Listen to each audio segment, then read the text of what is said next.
What is up, guys? Welcome back to the channel. Today we are out here at Shelton Springs, home of the 2025 Cascade Challenge, where in about a month I'll be attempting to Monday qualify. This is my first solo round out here. If you saw me and Jaden playing dubs, to kind of get the idea of the layout, kind of check out the holes.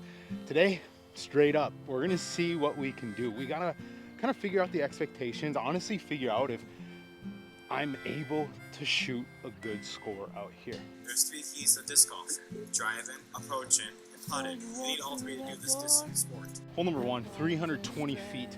Mando, left side here. Pretty much throw something beefy out the gap, let her swing. We went Firebird in our first round. Was good, but I went deep. We actually added the new cap wrap into the bag for something that is just guaranteed beef, which is a slot we don't usually bag.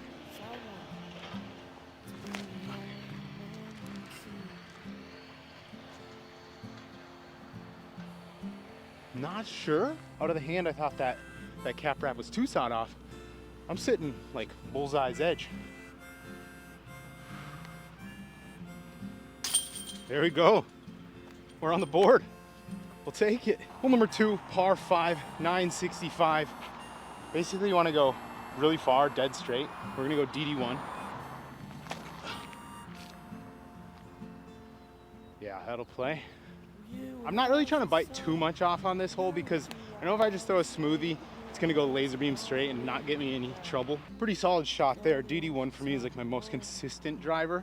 I got DD1, stable, or Firebird in hand. I almost think stable DD1 to try and kind of push some distance into the gap. Oh.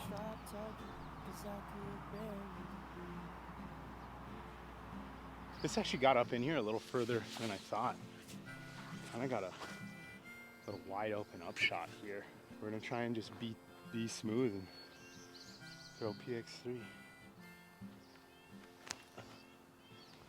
Get some fade. Oh yeah, that'll play all day. Today is all about finding my lines, obviously, but kind of gauging what holes I need to attack, what holes I need to maybe play for par, what holes I need to break my toe on. Ow. And just figuring out how I'm going to break down this course. We're 2 under. Hole number 3, 330 foot, dead straight, and then cuts off to the right at the end. This is a hole that I'm a little undecided on. In the practice round, or the first round we played, I went buzz assess. Felt like the line was good, but the buzz assess just simply isn't gonna get there unless I really max out the height. And I went second shot forehand, and that parked it. I wish I could say I was fully confident in my forehand right now, which is, you know, kind of unfortunate. I'm thinking Cicada, just because I'm more confident in my gap hitting, and it kind of replicates the buzz assess flight with a little more distance. Oh, I love that. If it fully turns, yes. I think I'll be a little left, but can't complain with that line.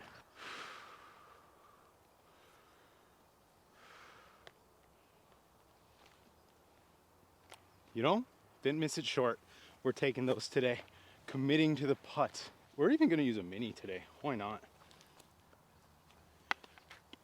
Make things real legit.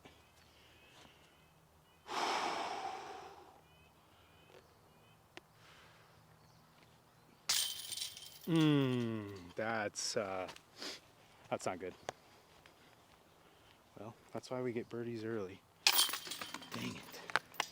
These baskets, you can't be hitting am side. They're not catching them. Chains are too heavy. Hole number 4, 615 par 4.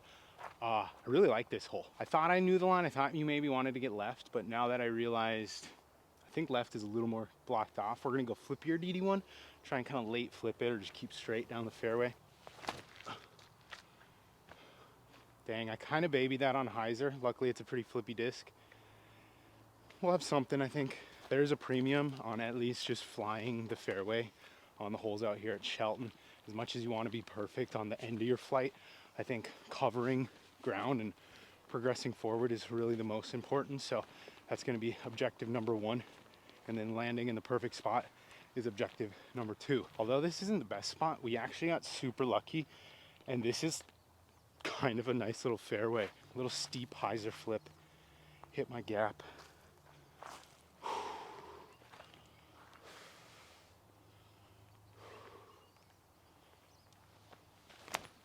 Yeah, love it. Get clean.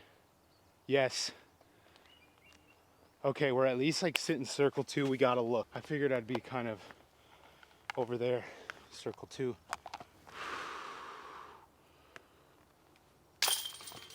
Birdie. Let's go. No pars, which is interesting, but we're getting the birdies. When I first came out to this course, I saw it, I was like, you know, this course is not easy by any means. It's pretty damn hard. But I knew it fit my play style well.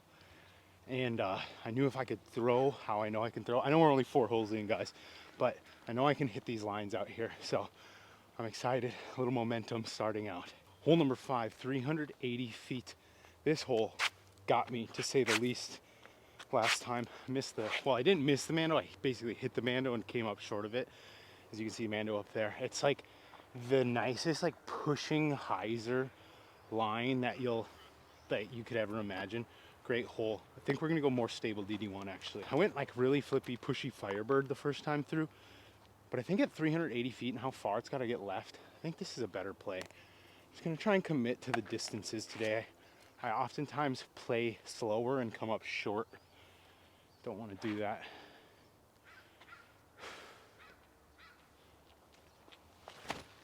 Love it. Yeah.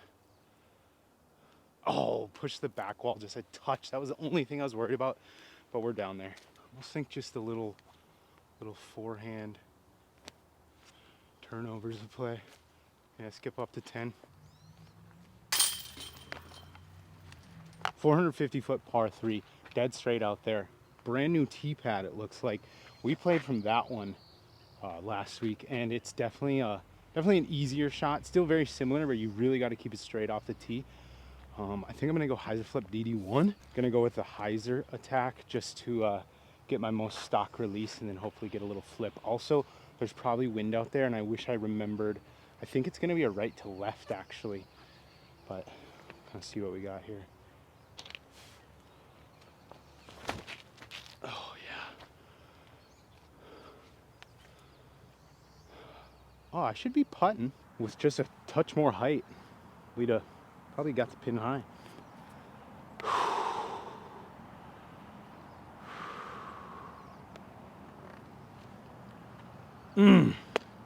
Dang.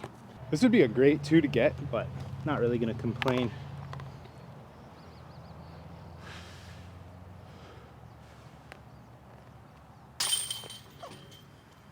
I was a little weak on the putt there, not gonna lie, guys. Those are the ones where, even though I'm really close on these heavy chain baskets, if you don't commit, you can have that early side release. So I still gotta drive them in there. Hole number 7, 484 feet.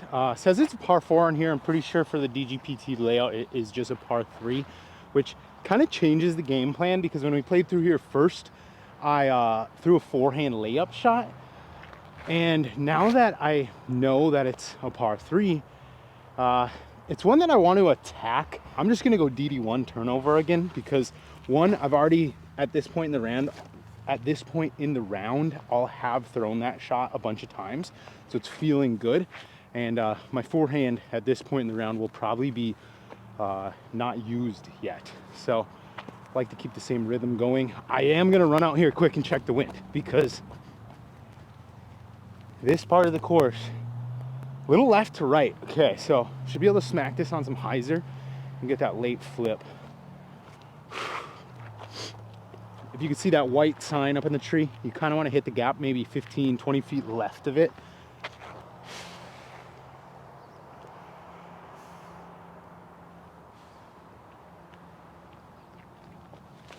Oh, that was so, I don't know what I did wrong there. If it gets through, we should have something. That was bad, guys. Looks like I got a nice little forehand gap here.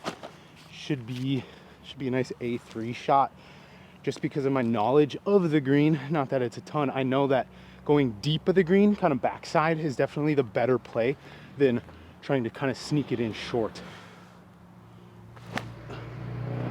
Yeah, get that back door. I think I'll be maybe a little outside circle. So I talked about this topic pretty in depth on my new podcast, All Talk, No Toss, over on the Patreon. But I wanted to bring it up real quick here where what I learned this weekend in Broad's new, my new tournament era, we'll freaking call it. I'm relearning how to play my current game in tournaments. And I'm really figuring out what I need to do to score. And what I learned about myself last weekend was I was so scared of taking bogeys that I didn't really allow myself to get enough birdies. Because rather than like, you know, being aggressive in good situations, I played safe, which resulted in kind of just way too many pars. Whereas if I would have got all the birdies that I knew I was capable of, a few bogeys wouldn't have really hurt that much. So that's kind of the mindset shift that we're currently working on. We got the tree pretty much in our way for the straight up. We're gonna have to do a little straddle.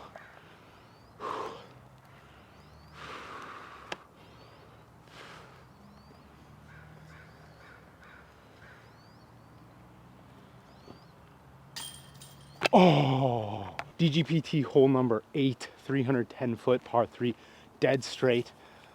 I previously threw the left side forehand gap that you might not be able to see from the angle I got you at. I kind of like my odds better just going up the gut. That's my best shot, is the straight shot. I guess the real question is, it's 310 feet, but you can probably see that little like log wall, like 3 logs stacked up on each other.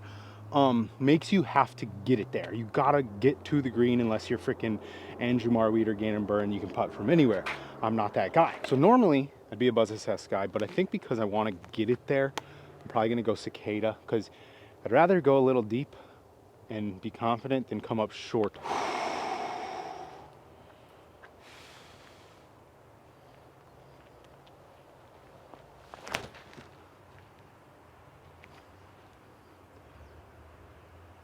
Wow, that'll play. Hopefully I'm not super deep. I'm throwing the shots that I know I can throw. I'm being confident. I'm hitting my lines, and it's like days like this off the tee that make me realize like the ceiling that my game has, if I can just get myself there.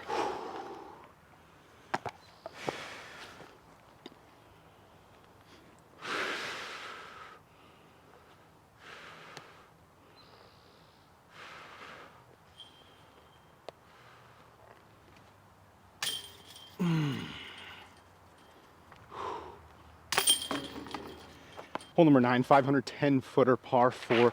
Pretty much you want to get something out the gap here. I'm gonna go flippy Firebird forehand.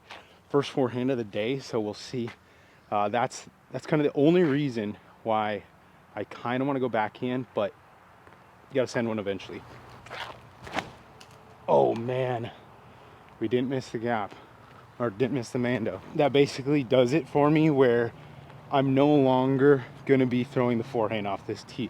I know it seems like the obvious play, but I hate the fact of my first forehand being hole number 9 of a tournament, or like a qualifying, whatever you want to call it, round. I want to go with what the rhythm has been, and I tell myself the forehand's the smart play, and then I mess it up. Might be something mental, but either way, we're going backhand from now on. The basket's like way over there, so what we want to get, we don't want to be pinched off, so we want to be out there far, but we obviously want to cover some ground right. I think we're going to go turnover with a strike. Little stable fairway. I don't mind that at all. That should give us a good little look into the green to hopefully save our par. Guys, shots like this are why I'm considering putting like a tactic back in the bag, just simply to kind of throw little chip forehands. This is kind of a tricky one. I don't know if I want to go straight at it or trying to access it on a hyzer. I think we're gonna go PX3 straight at it. A little bit of like left to right almost.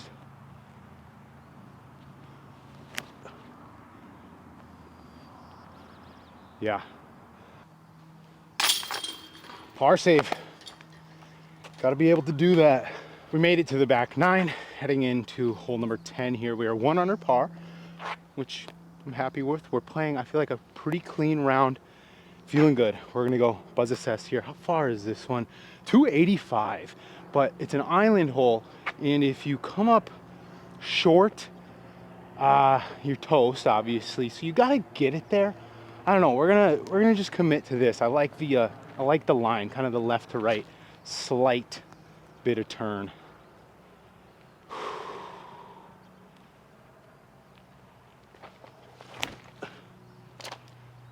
Yeah. Now if that needs to get down, if that's, yeah, I think I'm parked. Love being able to dial that shot up. I do know that I gotta keep the buzz SS relatively low, because if it were any higher, I guess I'd probably get a meter off of this. I think. A little birdie to send us into where I really think kind of the teeth of the course start. We got some new tee pads, new holes. They're actually out here working on it right now. And 200 par heading into here. I like it. I like it. Let's keep playing. Made it to hole number 11, which is a brand new tee. This hole, very hard. The play is kind of just a fairway straight up there. See what you get. We're kind of debating between Cicada or the Strike. I'm kind of thinking Cicada, just so I can kind of put it on some hyzer and hit my gap, and then hopefully get it to set flat. As long as that doesn't turn. Get off that tree. Oh, I needed a little bit of fade, but I loved it. Cicada right here, I was talking with one of the guys who works on the course out here, and he said if you could get to the old pin placement, which I'm pretty sure I just found, that is right up there, he said you got like a perfect shot to the pin. I'm definitely thinking Strike is the play, because I think I'll get the same mid-flight as the Cicada. I'll just fade just a touch and kind of not have to worry about turning late into these trees. But I should be able to kind of chip something around the corner, hopefully get up there. I think I want to go cap wrap because I basically want to test it. Yeah, I think my yellow Firebird would have pushed. Oh, now that I can kind of watch or look at the fairway back, I can definitely tell how this actually shapes up super well. And yeah, I think the Strike right to here, just a touch left, puts me right in the fairway. I think the A4 might be the ticket here. Try and kind of swing it right to left.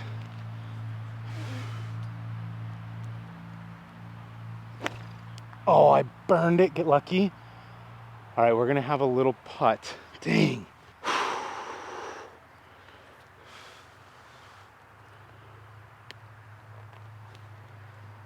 Left it short. Come on, man. Hole number 12. We got a 1,000-foot par 5 here.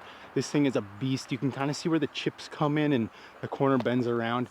I went Firebird forehand last time and I really liked it, but I did kind of saw it off a little. I didn't even saw it off early. It just got to the right side of the fairway. I don't know. This is one where I want to go backhand, but once again, I kind of feel like not going forehand is kind of like a dumb play. So I think we're going to try and commit to my yellow Firebird here.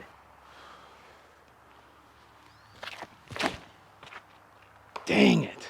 That's not a good start. I don't know. I think a lot of players could agree where if you're playing a course and you're already halfway in and you haven't touched your forehand and you have a good backhand, it's probably smarter to just keep relying on those backhand shots. For this shot, like I'm guaranteed a backhand to just get up straight. I might not break the corner. Whereas the forehand, this early miss, I really think is like as bad as it gets. Instead of kind of the hyzer flip, I think we want to go left to right, kind of push. Perfect line. Needed a little more height maybe, but I think we'll be able to work from there. Landed here, which I actually like this spot because this is the fairway up here. So I know I got air to work with. I want to come take a look from the shorter tee here. I don't know, I think this is like one of the truest par 5s that you will see. Hyzer's more or less just gonna go up and down. And I think the forehand flex is gonna be the play that actually gets you to push the fairway. And you gotta gain some ground here. I actually really like that. We'll see. That could be good. It might be a touch left. Oh wait, hold on. That might work. I think that's the play. Little Tommy. Oh, get through. Oh man, guys, we are scrapping. We are scrapping. You can finally see the basket down there. Oh, I think we're gonna have a putt. I don't know if I want to go over or under.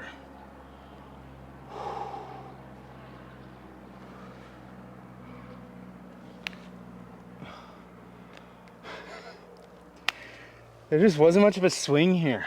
Dang it. That one hurts.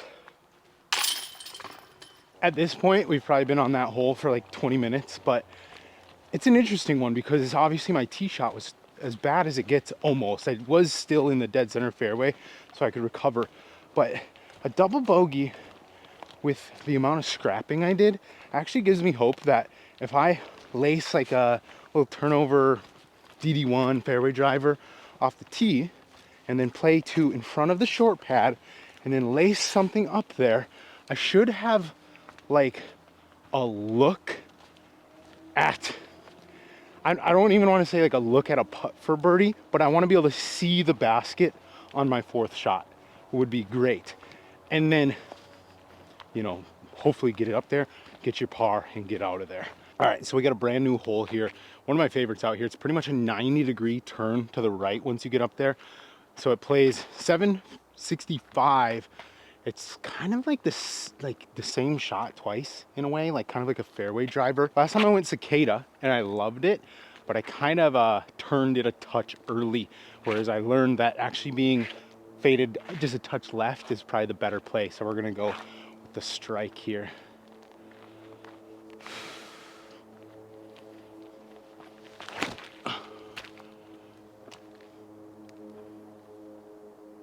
I needed about 25 more feet of straight push to get right up into here. I'm right back here in the trees.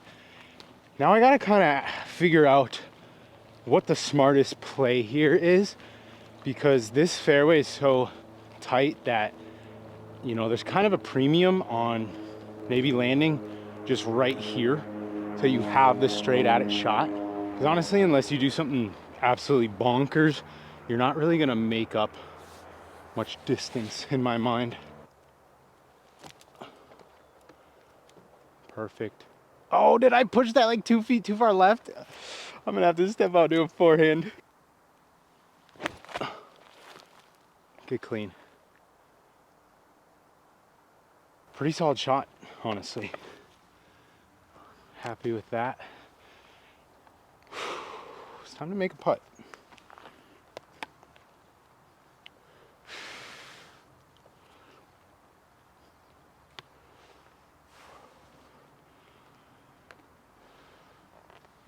Yup.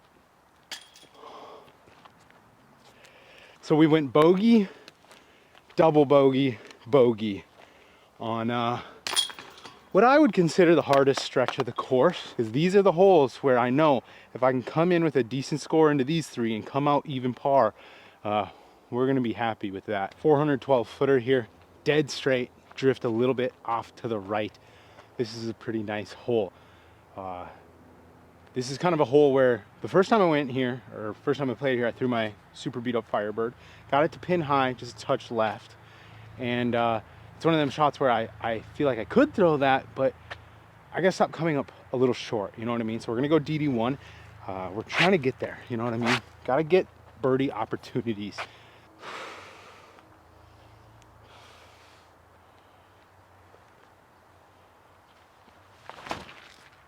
It's got to turn. Obviously just a little bit more of a committed shot would have probably got me the turn that I needed. But honestly, it's almost so easy to get it to this pin that I think maybe if I went Cicada higher up, I could throw it on that same hyzer line and I'd easily get it here, but then I would get that late turn that I need. So I think next time I run through this track, I think I'm gonna probably try the Cicada on this hole. Because honestly, as much as I want to get them there, I think the Cicada getting the turn and, you know, sliding up 20 short, it's obviously a lot better than a 70 footer, you know, and really not having much of a look. Oh. I mean, I hit the basket. Not bad. Little PA5 spinner. Hole number 15, 770 foot par 4. It's kind of a push hyzer around the bend here. This is another hole where I went Firebird. Thought I threw a good shot. It was just a touch short of what I needed. So we're gonna step up to a stable DD1. All right, give it the height, a little bit of hyzer, commit. Love it. Yeah, money. Now that I've seen just a nice pure hyzer, I think going with my flippier DD1 on more hyzer is gonna allow me to really push past probably this blue stake up here and get me a little more in range. So that might be the play. You can obviously see here's the ideal spot really, is either here or, I mean, I do have this kind of hyzer gap pretty wide. Gonna have to really swing it. I also have though, like right up here, late turn gap. Oh, that I actually like kind of love.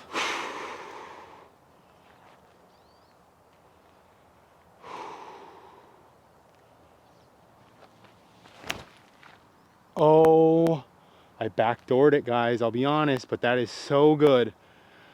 I hope that got, yeah, I bet I'll be like circle 2, maybe snuck to circle 1. Can't see the basket at all. Gonna have to kind of just swing it out and hope we can drop something on it.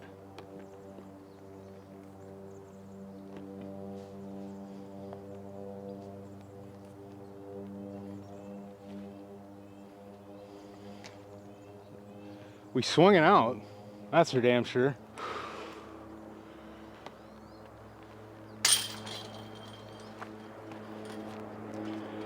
Par, we needed a birdie there. We skipped 15, come to 16 here. It's like a big turnover.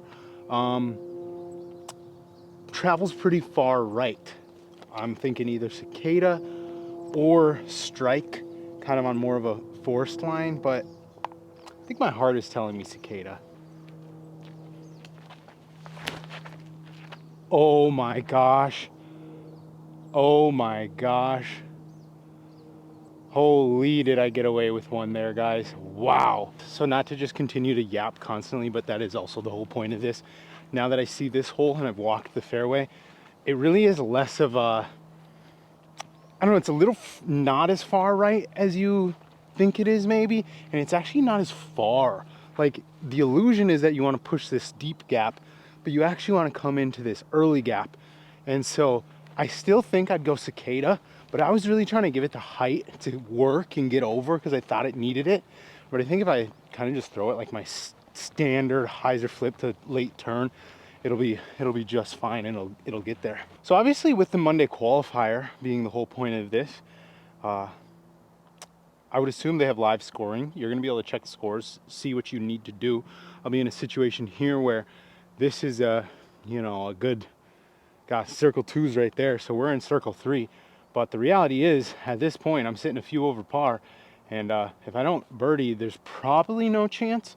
So, there's no round 2 if you don't make it into the event. And basically what I'm trying to say here is, gotta kind of spin one. I'm gonna go PA5, try and get it flat, hang it up.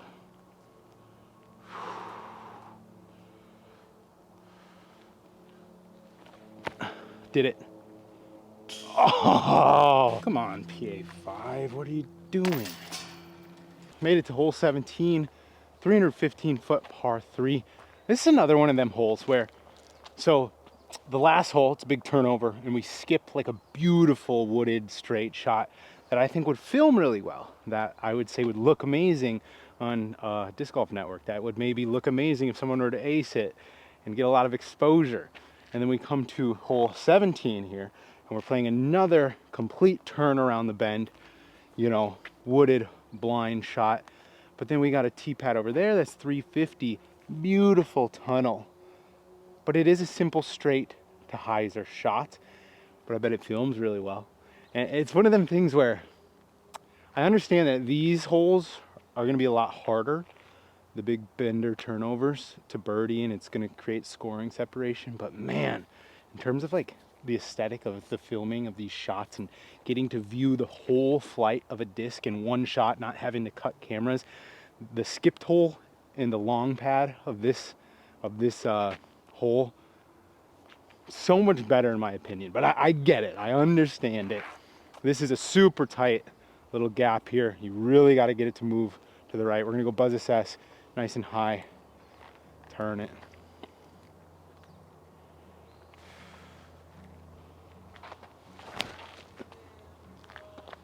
Little kiss off the tree, and it's still gonna get to circle 2. A little shorter than I thought we were, sitting in circle 3 again.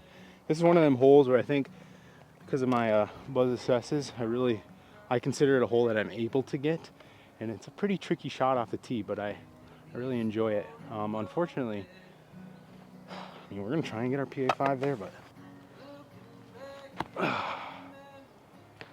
oh, what did I just hit?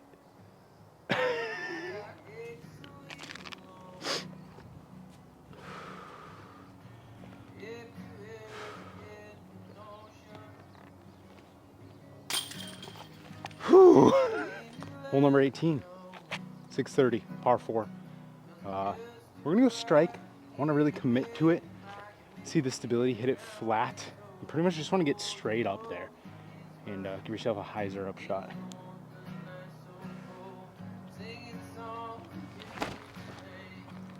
Oh yeah. Oh, that's money. I really like that.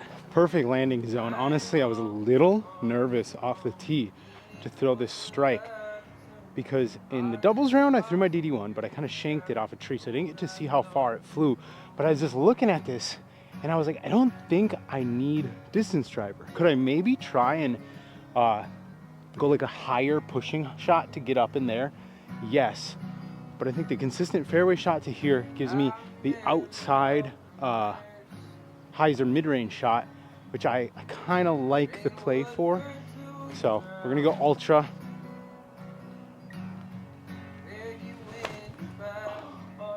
Miss that, bro.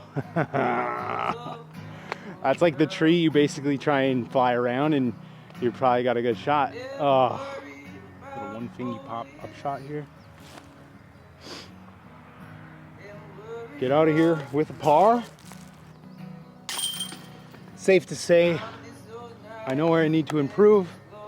That par 4 stretch in the middle of the hardest holes in the course pretty much did me in. If I go even, if I even go one over through that, like get one single bogey, I shoot 1 under par. So that kind of hurts. Ended up shooting a 2 over, which, I mean, I think personally, clearly you could see I threw well out here, and then I shot a 2 over on the Pro Tour layout by pretty much not making a single putt other than just tap-ins, which is, you know, the story of my life. But honestly, I'm trying right now to not even be mad at it. Obviously, I want to make some more putts, but the fact that I can shoot scores like that in all reality, in the grand scheme of disc golf, are pretty solid, with basically a putting performance of 0, I think is, you know, says something, and I know obviously what I need to fix. And I don't mind it. I don't mind, you know, that issue. So I'm excited to get back out here. I actually sent a message to Chandler Fry, and we're probably gonna have him on the channel here. We're gonna come out here, practice this course. I'm not sure if he's playing this event. I would assume so, but I don't know, as he's not really on tour right now. But that should be fun.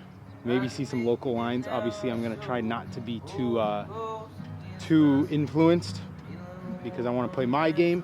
But I think on some holes it'll be good to see a player who's much better than I am attack. And obviously, if we figure out that middle stretch of the par 4s and the par 5, I think we could lay down a very respectable round out here. So I really enjoy this course. You'll see me back out here soon. Thanks for watching. We will see you in the next one.